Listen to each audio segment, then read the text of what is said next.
gamers. In today's video we're going over the best faction you should choose when starting out in Dawn of Dynasty, a brand new RPG base building game. Before we get started, make sure you guys and girls are subscribed to the channel, hit the notification bell, and also hit the thumbs up button if you enjoyed this video. Okay, so when you first start the game, you will have 3 different factions to choose from.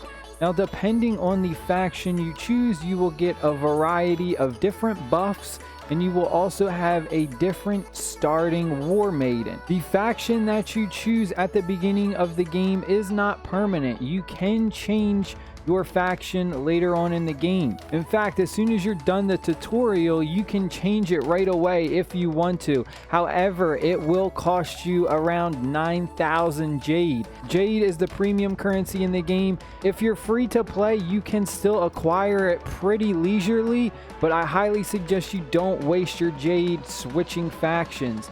If you wait until you reach Town Hall 10, you will actually get a free ticket that lets you switch your faction completely free without costing you any Jade. Now we're going to go over the different strengths, weaknesses, what I suggest you pick depending on your play style. Depending on the faction you choose, you'll notice in the right corner right here, they will have a special unit. So if you pick the Wee faction, you will get the Tiger and Leopard Cavalry special unit. If you go ahead and pick Shu, you'll get the Crossbowman special unit. So completely disregard this. You don't even get access to those special units until you get T4 and T5 troops, which again is very late game.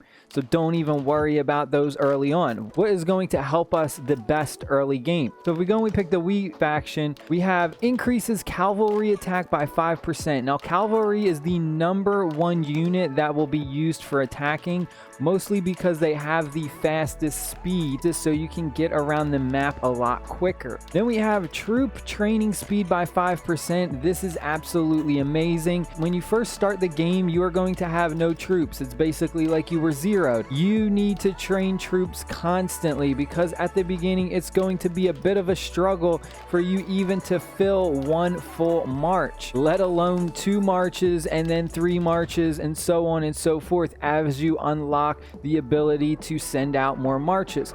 So troop training is something you're always going to be doing. So the extra 5% speed boost will help out a tremendous amount. And then we also have energy recovery by 10%. Energy is used to attack the bandits on the battlefield and also do rallies against other PvE enemies that are out on the field. This is also highly sought after because being able to recover your energy by an extra 10% means you will be attacking bandits more often, generating resources faster, just tons of various things, completing events faster. So this is amazing. Now if we take a look at the Shu faction, we have increases archer HP by 5%. This can give your archers more survivability against their countered unit, which is cavalry. Then we have troop travel speed by 5%. This is another amazing buff because troop travel speed is very important in this game. It will affect the travel speed going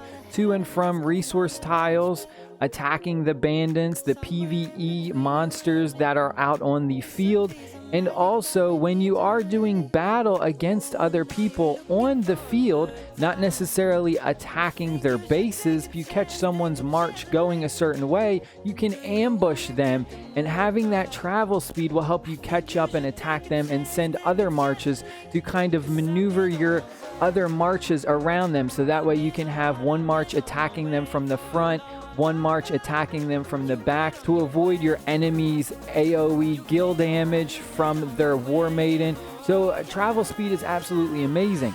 And then we also have skill damage by 5%. If you have a war maiden that has an amazing skill attack, then that will help out substantially. So overall, this is not bad. This is a pretty solid choice as well. And now if we look at the Wu faction, we have increases infantry defense by 5%, which is absolutely amazing for shutting down the cavalry, infantry, counter cavalry. So that will just give your infantry a ton more survivability and absolutely just smash cavalry units. And then we have the troop travel speed by 5%. Again, same as the other faction that we just talked about. The biggest thing I want to point out if you do decide to pick the Wu faction is the food gathering speed by 10%.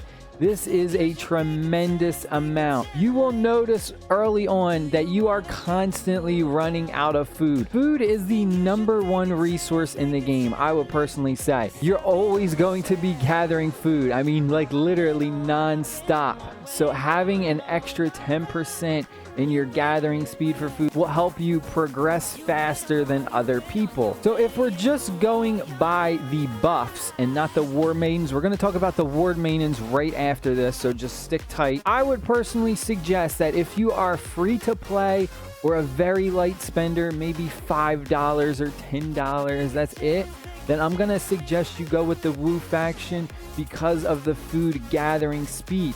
You're not going to be buying packs that give you lots of resources. So free to play, this is right here, the #1 buff that you want, increasing your gathering speed. That's going to be your #1 source to get resources is gathering. Now, if you plan to spend a hefty amount or even just a moderate spender, then I am going to suggest the Wii faction for you. Aside from increasing your cavalry attack by 5%, the biggest takeaways right here are going to be the troop training speed and the energy recovery. Now, because you are going to be spending money, there is a legendary war maiden that you will unlock with your first in-game purchase. And she is absolutely amazing for sweeping. Now, sweeping is the term that they use for attacking the bandits, kind of the PvE aspect of the game. And being able to have that energy recovery means you will be going around and attacking the bandits more often and generating a lot more resources. Now, if we look at the Shu faction, you're kind of like, all right, well, this just does archer HP, troop travel speed, and skill damage. This doesn't necessarily give you anything that seems super broken or super overpowered. This faction will succeed in catching people off guard and attacking their marches out on the field, just kind of in the open field. Maybe somebody sends a march to attack a bandit and you can ambush them. This is the faction that you want to pick if you're going to be doing battles like that early on. Not only for the troop travel speed, but the skill damage as well. So if we take a look really quick at the different war maidens that you start out with, you will get Ren. Now, she's more focused on defense, not necessarily offense.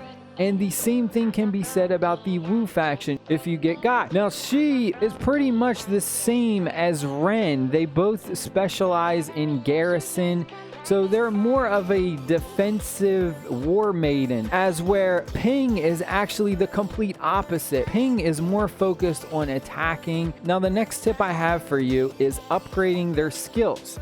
Now, you're going to need their puzzle pieces or their hero fragments in order to upgrade their skills.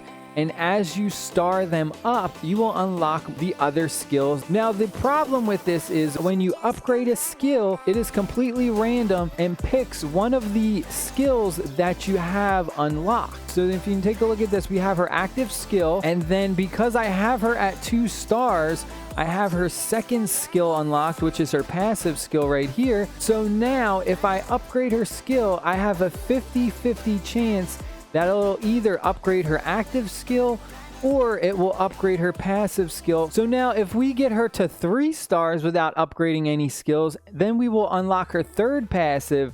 Now if we go and try and upgrade a skill, it's now basically a 33% chance that it lands in any of these. And then if we go to 4 stars and we unlock her 4th skill, it's now a 25% chance when we upgrade that it could be one of these 4.